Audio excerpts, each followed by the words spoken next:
I'm here with Fred Bryant. And Fred is just gotten through speaking to Occupy the Dream right before intermission, and he's got a special story to tell, and we're going to talk about it some tonight, and hopefully we'll talk about it more in depth at a later date. But tell us your story, Fred. So all started May 12th. I don't know if it was Saturday or Sunday afternoon, and we were watching the news, and another Portland shooting. And so we were just watching, and the lady that videotaped it, you know, she showed it, but you could only hear the audio, and I heard all these gunshots, and I was like, does it really take that many bullets to stop somebody? And little did I know, some days later, that I found out it was my son. And of course I fell apart and everybody else, you know. My question was, why did it take so long for you to come and get me? How many days was it from when the shooting happened? The shooting happened on Wednesday. I didn't get to them until Monday.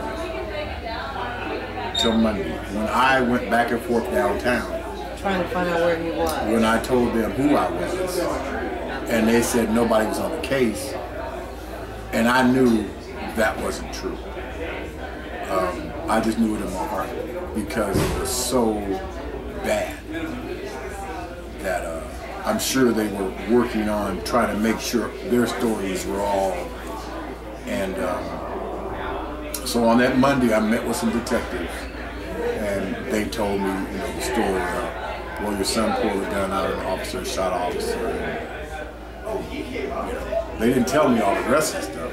I found out stuff as we went.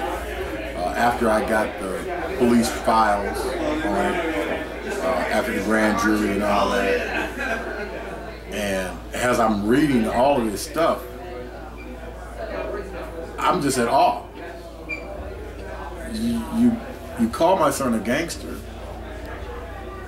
and you surround him, you beat on him, you imprison him in his car, you taser him multiple times, and then you shoot him. And when I read all the testimonies, you know, and where it happened, nobody was really around. There was nobody around. Where did it happen? On 6th and Halsey. And there were a couple. It was in the evening, about 4:30. It wasn't even dark yet. No, what time of year? What day was this? Summertime. May. So broad daylight, 6th and Halsey. And they said, because he had a hoodie on. Everybody wears a hoodie in Portland. That's what I say. It rains. It's always. You never know. We don't use an umbrella. We all use hoodies instead. Yeah. I learned that. I'm from Texas, but they converted me quickly. So,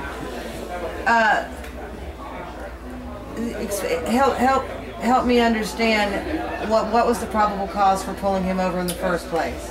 Well, according to the report, they said that he crossed 2 lanes without signaling. Okay, that's a traffic ticket. Exactly. That's not, one partner to the other. Now this is after they ran his plates and found out there's nothing shaking on it. It's clean. The one officer said he looked like he could be a gangster. Now mind you, these are hotspot gang enforcements communicating with each other. Where we're not regular Portland police officers, we're special gang task force. Right. Down by Lloyd Center, so that's where they all patrol. And they got behind my son, and they were like playing chicken with him. One was going back and up. And 2 different cars. Yeah, they were back looking at him. And of course, anybody would get nervous if you're doing it and you know you ain't did nothing. Completely. And so they said they turned on their sirens, and my son was coming up Grand, so he took a right. Where did he take it? one block past Multnomah, and he just creeped on around onto 6th and Halsey and parked. Well, what you're supposed to do. Yeah. Well, they swooped in on him. When they got out to the car and got to him, according to the witnesses, they started right in on him. One lady said that the officer said, get out the car. And my son said, well, I can't get out because you got your leg up against the door. So now, not only have they profiled him, we have imprisoned him.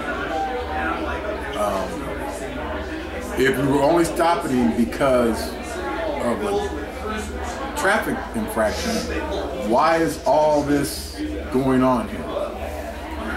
And as a matter of fact, I read an email somebody sent to me from Investigator Hess. I don't know exactly who he is, but his statement was that the stop that they stopped was not warranted for crossing 2 lanes of traffic without signaling. So that wasn't warranted.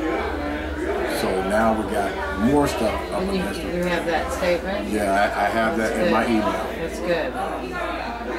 You have a hard copy of it? We'll talk about that. And then the woman that was sitting right there in the little red car was talking to the officers, and she was trying to get, what are you doing? I mean, and then my son yells to her, ma'am, don't leave me, they're gonna kill me. And she had a grandchild in the car.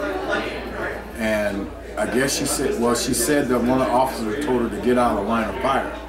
Now, I'm like, okay, what do you mean get out of the line of fire? You just stopped him. How do we get to the line of fire now? Thank you for a traffic stop. Yeah, how do we get there? And when my son said that, she said the officer punched him in the face. Now, another friend of mine that works for Portland Cop Watch said that he asked Chief Reese, what about Mr. Otis being struck? And Reese said, oh, I didn't hear about that. Yeah, okay. It happened. And so after that, the video really tells a story.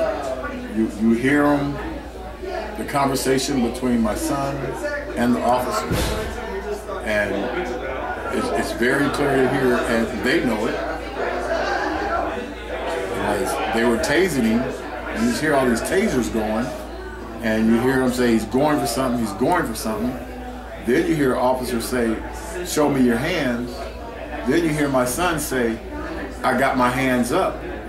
And then you hear the officer say, let's do it, and the shooting started. And how many times did they shoot your son? There were 32 shots and 23 hit. I'm so sorry. It is definitely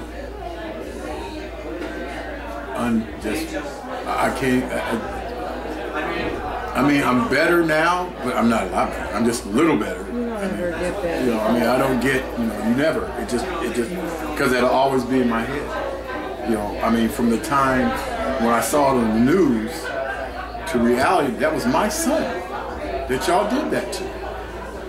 Then, I was scared because as the days went on, I started getting more and more information. Okay, and it was starting to contradict everything they were saying. And so, I went to several different lawyers, and once that grand jury thing came out, I was pretty much screwed. Unless I can come up with what I have now, why y'all did what you did, how you did it. And so now I'm at that point where it needs to be told, because I need some kind of closure. I need them to be held accountable for what they did, because they continue to do it, okay, and they continue to sit on their lies. Well, that's fine, sit on your lies, but I have the truth right here. I know my son had his hands up. They don't know. But I know. And tell us your son's name. Keaton Otis. Keaton Otis. If you can get a shot. This is Keaton here. What can you tell me about Keaton? Keaton, I don't mean to brag, but you know, we're Capricorn. Also parents, what we do. We're Capricorns. My mom was a Capricorn. You know, we're real easygoing people. Yeah. You know, we y'all like things a certain way. Yeah, we do. We have structure. Yes. We gotta have structure. Gotta have structure. And a lot of people don't get that. Well, if you don't have structure, you don't know what it's like to have structure. Yeah. And so, Keaton was a very kind, loving, gentle man. How old was he? 25. Just getting started. Our birthdays are 6 days apart.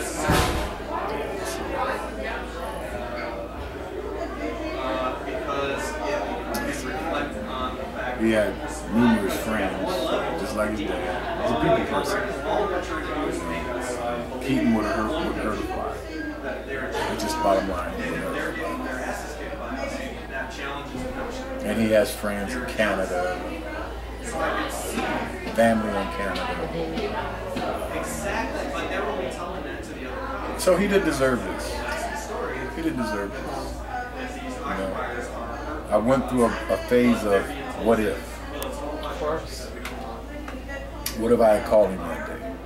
What if I had met with him somewhere else? What if he just had turned left instead of turned right? Yeah, you know, and you know, my pastor told me, he said, you know,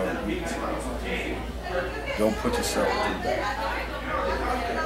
Don't put yourself through that. Just keep moving forward and just keep, because everything will show itself. Everything will show itself. Whatever's done in the dark is going to come to the light. And it has. In a way that they would have never expected. Because they just knew they had an open and shut case. And God didn't see it that way. So, but Keaton was he was a gentleman. You know, the thing is that, you know, when his mother got involved, when they got a hold of her, and she told him that he had mental health issues. The police didn't know that when they stopped him because they wasn't thinking about mental health. They don't stop to ask or check. They were straight up. He looked like a gangster. And once that mental health thing came out, they ran with that story. They ran with it. Another mental health man pulls a gun on officers. So was it an officer shot? Yes, but he shot himself. In the leg. And the ballistics report showed something crazy. See. That has nothing to do with Keaton shooting him. And no powder residue on Keaton's hands. None. Nothing. So did they recant the part where they said that he shot the cop? No. That's one of the things I'm fighting to get his name cleared up. Because we know that Keaton didn't shoot nobody. We know from the video there's no way he could have shot somebody.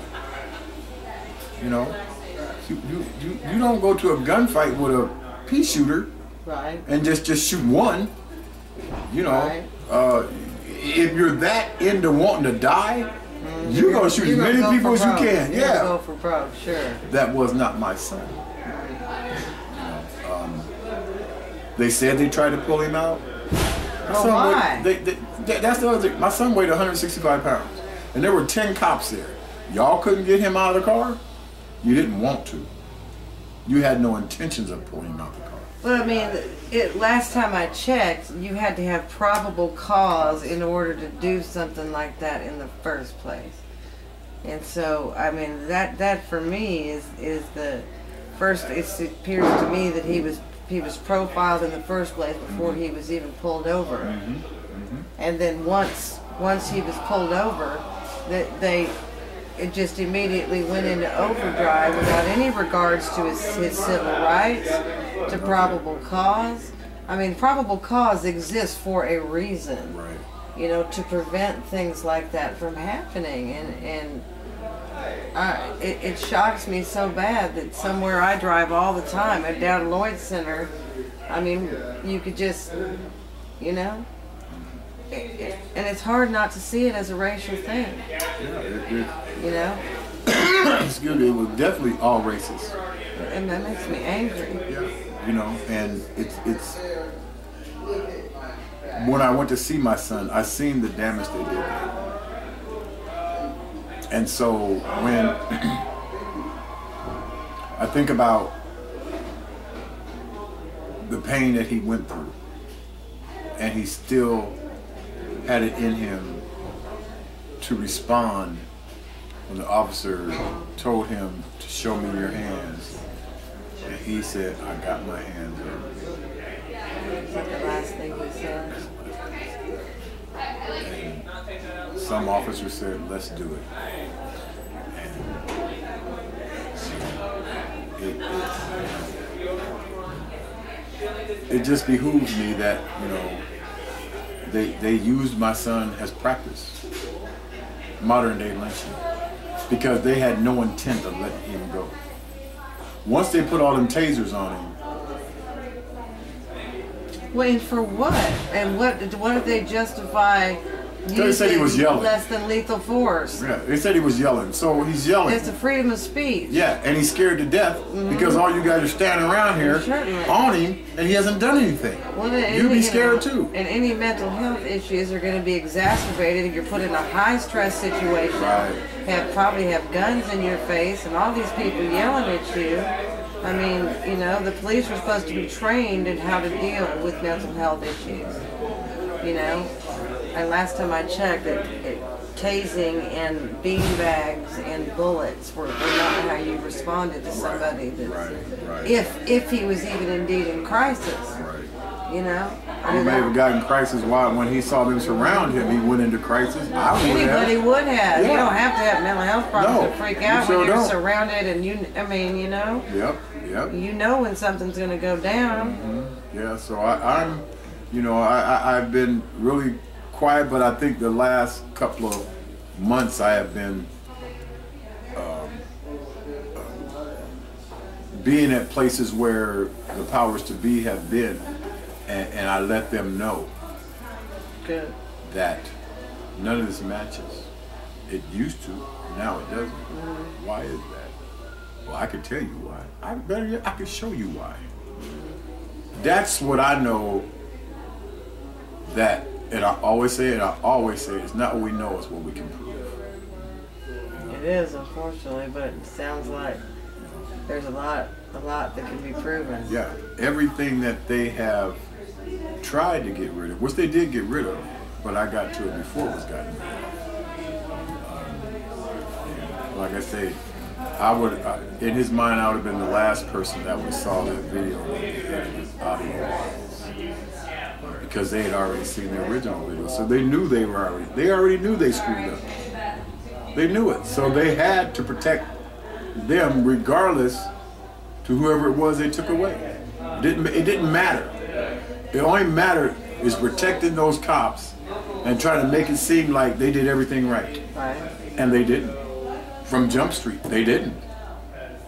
You know, so from before they pulled him over, they did. Yeah. So, I mean, the Oregonians said, stop goes bad from the start.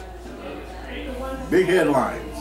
So people already knew, but it's like these police have this immunity and can't nobody talk to them. But they have testified in police reports about what they did. Yeah, we profiled him. We say he looked like Gangster. You know, how much...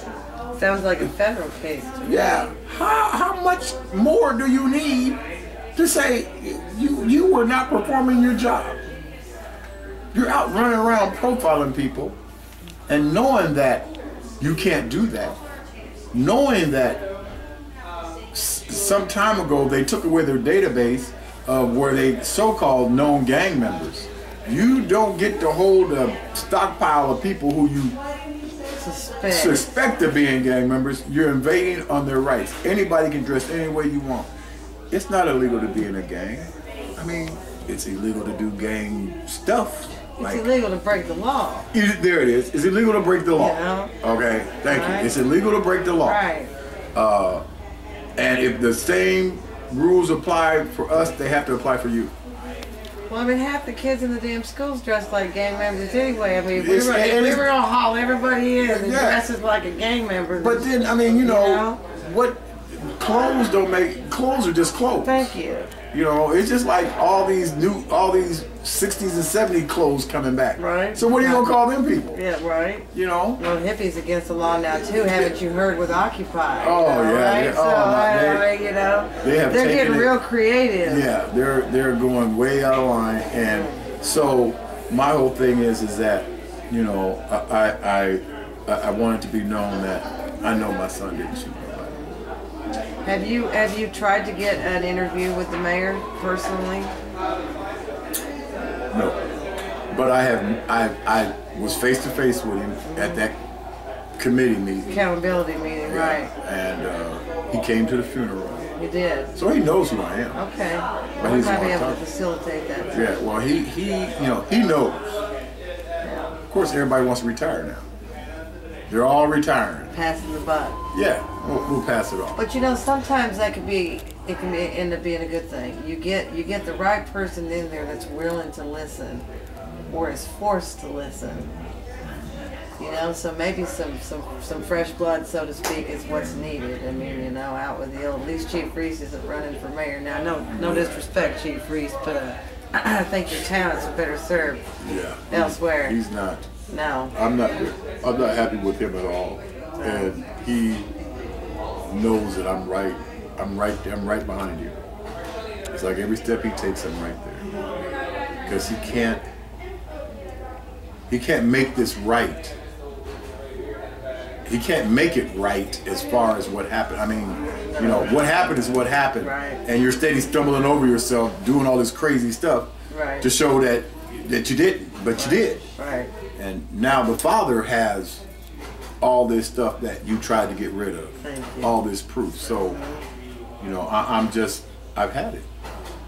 No, I've had it. So, you know, I'm letting it out there now because. And the date. Tell the date again. What date? What year that this happened? May 12th, 2010. May 12th, 2010. So we're going on. 19. What, a year and eight months or so? Almost. 9 months, yeah. It was 19 months, I think. 19 months. 19 months. So. And they have not. Keaton needs justice. Yes, and I want it now. I'm not waiting no more.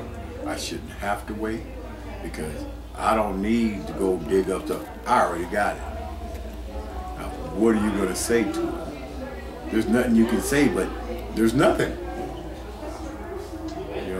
And if you're out there and you're a civil rights attorney, you're interested, give your website. Fred Bryant, oh no, my bad, sorry. F Bryant at 67 yahoo.com. So that's your email address, huh? That's my email. So F Bryant, BRYANT 67 at yahoo.com is Mr. Bryant's email. Do you have a website set up about Keaton and stuff yet? Justice for Keaton Otis. Okay, so all one word? Yes. So it be JUSTIEFORKEATON for Keaton Otis, OTIS.com or .org? It's on Facebook. On Facebook. Okay, so on Facebook is Justice for Keaton Otis.